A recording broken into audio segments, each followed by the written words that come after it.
Friends, आज class 10th का math paper का एग्ज़ाम था और 40 ऑब्जेक्टिव क्वेश्चन पूछा गया है। 40 ऑब्जेक्टिव क्वेश्चन का हम आंसर शीट बताने जा रहे हैं। तो देखिए, चलिए पहला क्वेश्चन है 5005 का अभाज्य गुणनखंड कितना होगा। तो देखिए 5005 का पहला ऑप्शन 3 होगा, पहला का 3 सही राइट आंसर होगा। चलिए दूसरा का यदि विभाजन एल्गोरिथम है, इसका राइट आंसर होगा 3, ऑप्शन 3 आपका सही आंसर आएगा।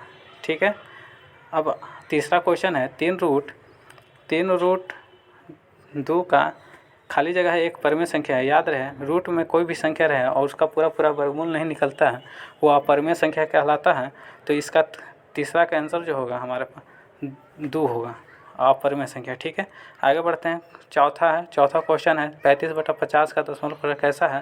तो देखिए, जिसका अभाज्य गुणनखंड 2 और 5 केवल आता है वो शांत कहलाता है। तो 50 का जो अभाज्य गुणनखंड हर का निकालेंगे तो वो हमारा आएगा 2 और 5, तो ये हमारा शांत होगा। तो इसका आंसर जो होगा चौथा का 1 होगा। ठीक है, चलिए पांचवा क्वेश्चन हल करते हैं।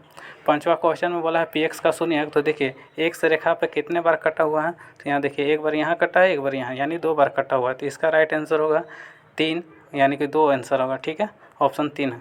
चलिए क्वेश्चन 6 है बहुपद x² - 15 का शून्यक है। तो x² - 15 का शून्यक, इसका ऑप्शन आएगा 3। ठीक है, -√15 और 15। चलिए 7वां क्वेश्चन है। देखिए यदि बहुपद इतना दिया हुआ है तो a + b का मान होगा। तो इसका आंसर जो आएगा हमारा 7 का 3। ठीक है, नेक्स्ट 8वां में आते हैं। 2 चर वाला रैखिक समीकरण, इसका जो होगा आलेख प्रतिच्छेद रेखा, तो इसका होगा 1। ठीक है, चलिए 9वां का क्वेश्चन निकालेंगे। a1x b1y c1 = 0 है। तो इसका राइट जो आंसर आएगा 3, 9वां का 3 आएगा। चलिए नेक्स्ट आगे बढ़ते हैं। 10वां जो क्वेश्चन है रैखिक युग्म समीकरण 2x + y = 5 है। तो इसका हल कितना है। तो देखिए इसका मान x = 2 और y = 1 जो है, ये तीसरा राइट आंसर है। इस पर मान बैठा के चेक भी आप कर सकते हैं। चलिए 11वां का जो आंसर होगा, 11 समीकरण दिया हुआ है, तो 11 का आंसर होगा 3। ठीक है, ये 3 ऑप्शन सही हो जाएगा। चलिए नेक्स्ट बढ़ते हैं आगे। 12 का कह रहा है कि निम्न में कौन द्विघात समीकरण है। तो द्विघात समीकरण 12 के 1 होगा पहला। 13 में आते हैं, विविक्तर पूछा है, विविक्तर, इसका राइट आंसर 3 हो जाएगा 13 का। चलिए 14 में आते हैं, यदि द्विघात समीकरण इतना दिया है, इसका मूल जो होगा, इसका राइट आंसर हो जाएगा +-4। ठीक है, 15 में आते हैं, द्विघात समीकरण ये दिया हुआ है तो घात पूछ रहा है। देखिए घात पावर यहाँ कितना है, यहाँ 2 है, तो यही ऑप्शन इसका 3 सही हो जाएगा 2। चलिए नेक्स्ट है AP का सारवंतर यानी पिछला पद में से अगला पद घटा के बताते हैं। तो 1.7 में से 0.6 अगर घटाते हैं तो 1.1 आएगा। इसका राइट आंसर 1 हो जाएगा। कहीं भी से संख्या घटा सकते हैं, 2.8 में से 1.7 भी घटाइएगा तो 1.1 ही आएगा। नेक्स्ट है 17वां क्वेश्चन है, AP 10 7 4 ... का 30वां पद कितना होगा। तो इसका राइट आंसर होगा -77।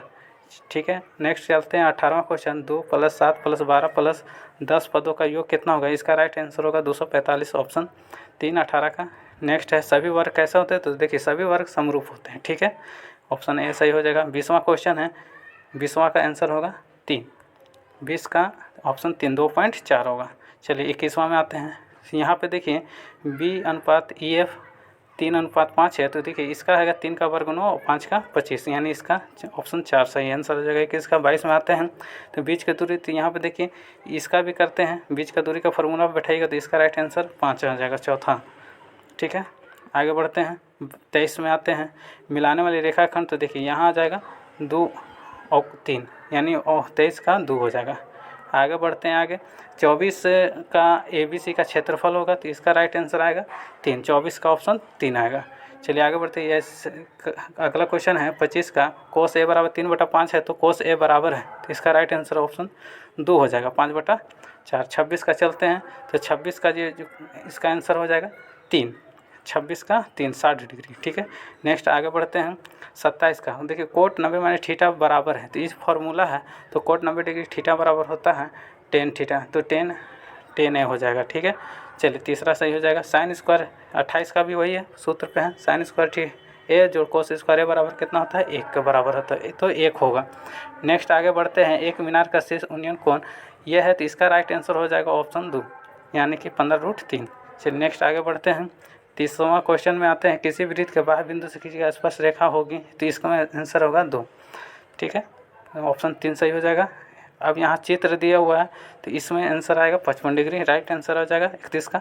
चलिए क्वेश्चन 32 जो हल करते हैं तो 32 से यदि एक पी से क्यू केंद्र वाली, तो इसका जो राइट आंसर होगा 50 डिग्री होगा। ठीक है, ये 32 का 50 डिग्री होगा। 33 क्वेश्चन में आते हैं। अब 33 में 33वां क्वेश्चन है, निम्न में कौन वृत्त का क्षेत्रफल है। देखिए एकदम सिंपल 7 क्लास का ये फार्मूला है, स्टार्ट हो जाता है 7 क्लास से ही। तो वृत्त का क्षेत्रफल बराबर होता है पाई आर स्क्वायर।